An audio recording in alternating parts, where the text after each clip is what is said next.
नमस्कार दोस्तों, क्या आपने कभी सोचा है कि यदि भगवान श्री कृष्ण चाहते तो महाभारत का युद्ध एक पल में रोक सकते थे। वे चाहते तो दुर्योधन का अहंकार समाप्त कर सकते थे, द्रौपदी का अपमान होने से रोक सकते थे, अभिमन्यु, कर्ण, भीष्म और द्रोण जैसे महान योद्धाओं का जीवन बचा सकते थे। फिर आखिर ऐसा क्या हुआ कि स्वयं भगवान ने युद्ध को होने दिया?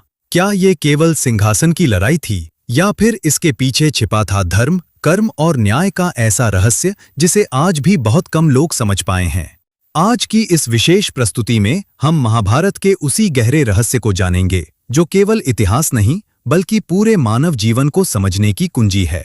इसलिए वीडियो को अंत तक अवश्य देखें, क्योंकि अंतिम भाग में आपको वह सत्य पता चलेगा जो महाभारत के पूरे युद्ध का वास्तविक कारण स्पष्ट करता है। तो आइए बिना किसी देर के शुरू करते हैं। युद्ध प्रारंभ हो चुका था। गीता का उपदेश समाप्त होते ही अर्जुन ने अपना गांडीव उठा लिया। शंखनाद हुआ और इतिहास का सबसे भीषण युद्ध शुरू हो गया। हर दिन हजारों योद्धा धरती पर गिर रहे थे। कुरुक्षेत्र की मिट्टी रक्त से लाल हो चुकी थी। लेकिन सबसे बड़ा प्रश्न आज भी यही है, यदि श्री कृष्ण धर्म के पक्ष में थे तो उन्होंने युद्ध में कई बार ऐसी रणनीतियां क्यों अपनाई जिन्हें लोग नियमों के विरुद्ध मानते हैं? यही वह रहस्य है जिसे समझे बिना महाभारत को समझना असंभव है। युद्ध के पहले 9 दिनों तक पांडव लगातार कमजोर पड़ रहे थे। कारण केवल एक था, भीष्म पितामह। वे अपराजेय थे, कोई भी योद्धा उन्हें पराजित नहीं कर पा रहा था। अर्जुन भी अपने पितामह पर पूरी शक्ति से बाण नहीं चला पा रहे थे। श्री कृष्ण ने देखा कि यदि ऐसा ही चलता रहा तो धर्म की सेना हार जाएगी। रात में वे क्या ये छल था? नहीं, ये भीष्म की अपनी प्रतिज्ञा थी। उन्होंने स्वयं अपनी कमजोरी बताई। उन्होंने धर्म की विजय को स्वीकार किया। श्री कृष्ण ने कोई झूठ नहीं बोला, उन्होंने केवल सत्य का उपयोग किया। भीष्म के बाद सेनापति बने गुरु द्रोणाचार्य। उनकी युद्ध कला अद्भुत थी। वे अकेले ही पूरी सेना पर भारी पड़ रहे थे। उन्हें हराना लगभग असंभव था। तब श्री कृष्ण ने कहा, जब तक द्रोणाचार्य शस्त्र नहीं छोड़ेंगे उन्हें कोई नहीं रोक सकता। उसी समय योजना बनी। भीम ने अश्वत्थामा नाम के एक हाथी का वध किया। फिर घोषणा की, अश्वत्थामा मारा गया। द्रोणाचार्य ने युधिष्ठिर की ओर देखा, क्योंकि वे जानते थे कि युधिष्ठिर कभी झूठ नहीं बोलते। युधिष्ठिर ने कहा, अश्वत्थामा हतः, और फिर धीरे से बोले, नरो वा कुंजरो वा, अर्थात मनुष्य या हाथी। लेकिन शंख और नगाड़ों की आवाज में अंतिम शब्द दब गए। द्रोणाचार्य ने समझा कि उनका पुत्र मर गया। उन्होंने शस्त्र त्याग दिए और उसी समय उनका वध हुआ। क्या ये अधर्म था? ये प्रश्न सदियों से पूछा जाता है, लेकिन श्री कृष्ण ने कहा, यदि एक व्यक्ति के कारण लाखों निर्दोष मर रहे हों तो उसे रोकना भी धर्म है। द्रोणाचार्य महान गुरु थे, लेकिन उस समय वे अधर्म की सेना का नेतृत्व कर रहे थे। धर्म का निर्णय व्यक्ति नहीं, उसके कर्म करते हैं। अब बात आती है कर्ण की।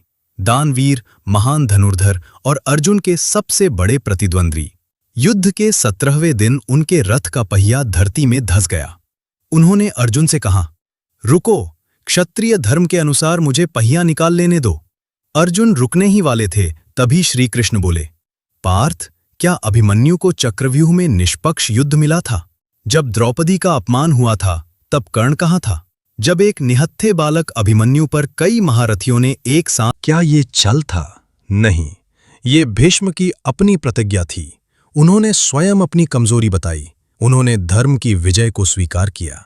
श्री कृष्ण ने कोई झूठ नहीं बोला, उन्होंने केवल सत्य का उपयोग किया।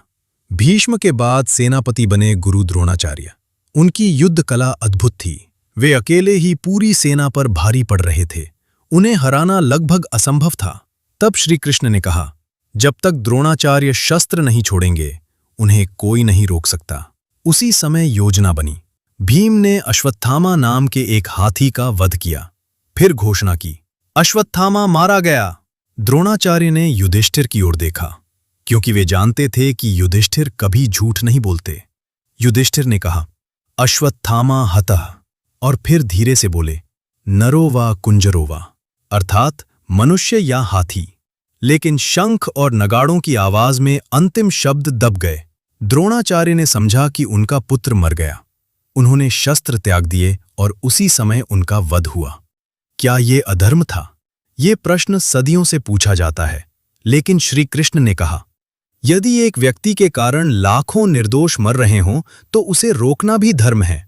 द्रोणाचार्य महान गुरु थे, लेकिन उस समय वे अधर्म की सेना का नेतृत्व कर रहे थे। धर्म का निर्णय व्यक्ति नहीं, उसके कर्म करते हैं।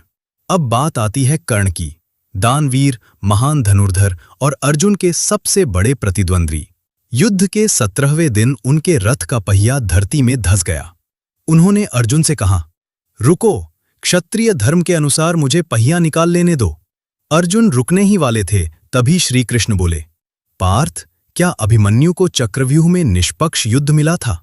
जब द्रौपदी का अपमान हुआ था, तब कर्ण कहाँ था?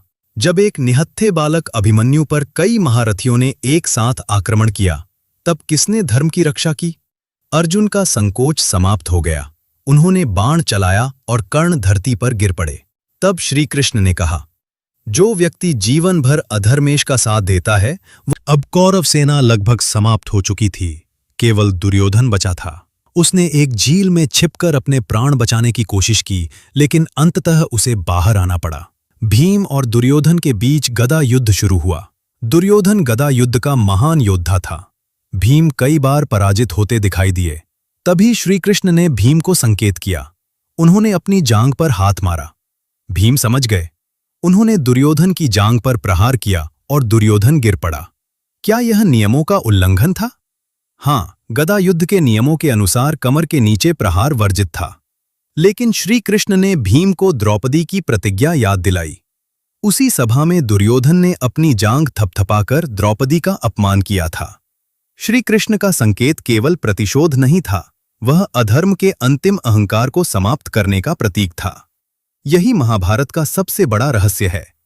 लोग सोचते हैं कि श्री कृष्ण ने नियम तोड़े, लेकिन वास्तव में उन्होंने कभी अपने लिए कोई नियम नहीं तोड़ा। उन्होंने केवल यह सुनिश्चित किया कि जो लोग पहले ही धर्म और युद्ध के नियमों को बार बार तोड़ चुके थे, वे नियमों का सहारा लेकर विजय न पा जाएं। महाभारत हमें यह नहीं सिखाता कि नियम तोड़ना उचित है। यह सिखाता है कि जब अधर्म हर मर्यादा तोड़ देता है, तब धर्म की रक्षा के लिए कठिन निर्णय लेने पड़ते हैं। यदि आपको यह कहानी पसंद आई और आप महाभारत के ऐसे ही गहरे रहस्यों को जानना चाहते हैं, तो वीडियो को लाइक करें। अपने विचार कमेंट में अवश्य लिखें। यदि आप अर्जुन की जगह होते तो क्या युद्ध करते? ऐसी ही ज्ञानवर्धक और रोचक कहानियों के लिए हमारे चैनल को सब्सक्राइब करें और बेल आइकॉन अवश्य दबाएं। जय श्री कृष्ण।